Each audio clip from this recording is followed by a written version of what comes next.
Hey guys, it's me Ashley here, and I'm just showing you all the products that I'm using in her hair, which was olive oil, some rubber bands, and what else did I use? Oh, my little comb to help with the parting, and some hair clips to hold back hair and get it out of the way. So I'm here with my son. So if you all hear him in the background, it's just Carter. But yeah, so I started with massaging some olive oil into her hair, all over her hair. Olive oil does help with her cradle cap, and I'm noticing that I have to do it like every other day to help maintain that cradle cap. Sorry. I really don't know what's just happened. My son is eating a banana and he just started whining out of nowhere. So anyways, as you see, I am parting her hair. I'm sectioning her hair off. And when I started on her hair, I really did not know what style I was going for. I always part out the bang in the front for reasons being that's where her soft spot is. I don't want a lot of tension there. And also her cradle cap is really bad in that area. So I just part that section off. And then she has a larger forehead. So she looks really cute with having a little bang, either whether it's braided or it's just her hair out. She looks really nice that way. I like that. But anyways, I'm just sectioning her hair ear to ear. That's what I normally do. And then I'll section it from, do the middle going from her forehead to the nape of her neck.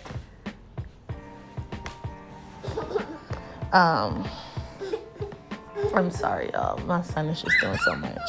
So I still section it. And she was not in the mood to get her hair done on this day. So she was not having it most of the time.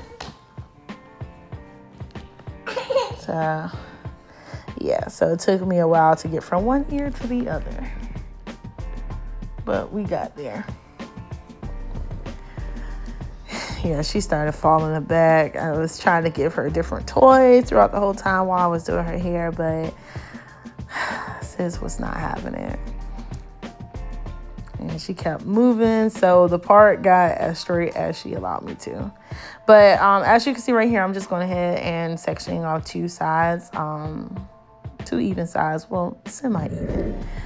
And I just sectioned those sides off, and then I went and started working on the back of her head, because what I decided to do was, as you can see, I got a little plait down there. So I have 4 sections up the top, and the little plaits go into the big puffs on top to make 2 puffs. And then in the back, I still didn't know what I was doing. I was like, well, let me just start it off by sectioning. I know I'm going to give her 2 sides back here, because her hair is growing, but it's not long enough to do like big sections. So I have to work in smaller sections. So that's why I'm doing what I'm doing here. So yeah.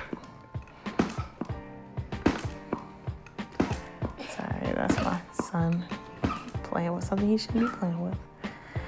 Anyway, so section off her hair. She kept looking back like, Mom, what are you doing? So I did take that detangling brush. Some people know it as the Demon brush. But I did take that and try to detangle her hair a little bit. Her hair wasn't too bad, but it definitely needed to be detangled. I should have detangled it. I detangled it before I washed it, but I did not detangle it after I washed it, and I just let it air dry. And that's something that I will never do again, because it made this process a little bit longer because I had to keep detangling her hair. So back here, I'm going to section this into 2 smaller sections. And I'm trying to not use as many rubber bands and not use rubber bands on her thinner areas of her hair to kind of help with the tension. So instead, I'm just going to put a plait in it, which is doing really good with not putting too much tension in that area, so that we could promote hair growth and sustain the hair that we are growing. So keeping that here. So I said, okay, so I'm gonna do 2 ponytails, 2 little things. I was like, I wonder if this can go up into another one. Carter, I need you to sit down. Sit down. So that's why I was just trying to find my way, and you'll see me just, testing different things out as I go. But we made it work. We made it work. Sis was not happening. I have noticed with Olivia, like, I don't know, she's like on this weird schedule. So normally they're eating breakfast at 10. Thankfully, these kids do not wake up until 9 o'clock. So they get up at 9, get their Pampers changed. They play around while I'm getting their little breakfast together. And we eat breakfast between like 9:45 and 10 o'clock. And then lunch is 9 until 2 because they just ate breakfast at 10. I'm not going to feed them lunch at 12, 2 hours later, because they're not really going to eat. We're wasting food. So I wait until 2 to give them their lunch. But here lately, and then they'll take their nap after they eat lunch. But here lately, she likes to go to sleep between like 11:30 and 12 o'clock. And she takes like a little, I want to say 45-minute power nap, go to sleep, wake up for lunch at 2, or wake up at 1:30 or whatever the case may be, eat her lunch at 2, get changed, eat her lunch, and then she goes back to sleep and be asleep for 4 hours. I'm like, I love you. So, but my son, he stays up until nap time, and then he'll sleep like do a two and a half hour nap. So I'm good with that. So yeah, so right here, what did I do?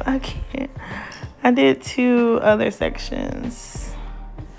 I thought I braided them into the other section. I don't know. Yeah, I'm taking it out. Okay, there we go. Because I was like, I did something. Yeah, so what I did was I was trying to see if her hair could reach to the other side. So being that it can reach up there, and of course I was like, I know it's going to come out because she rubs her, her head on her bed and stuff. However, I did it anyways, did like a little crisscross in the back to give it a design. That only lasted for a day. Because on Sunday, after church, it was definitely down. Well, actually, before we went to church, and actually, I was okay with that because it actually didn't look bad with those 4 initial plaits being down. Sorry. Stop. Okay. This is part of the I'm not gonna call it terrible twos. He's not even 2 yet. It's the in between 1 and 2 stage that people don't be talking about that I'm dealing with. Like, it's a whole bunch of emotions going on with him right now. Are you okay, Carter? Nah, he's laying on me. But anyway, so as you can see, I did like a crisscross section in the back, and then I did use a rubber band. This is a thicker section for her. So I thought it was okay, and it's not a lot of tension being pulled. Because I'm not overstressing the hair to get to that one section. I worked it up to that section, if that makes sense. So I went ahead and did this other section off camera. She actually fell asleep. I was like, why is she sitting so still? What is going on? And it was in between that 11:30, 12 o'clock time that she normally would go to sleep. So she was like, I'm going to get my nap in regardless if you're doing my hair or not. So that's what happened. My little girl. But yeah, I'm just detangling her hair here. And I started to section it off. And I did the rest off camera. And then this is what we got. She looks so cute. I love it. I didn't get too many pictures of it because she didn't allow me to. But thanks for watching, guys.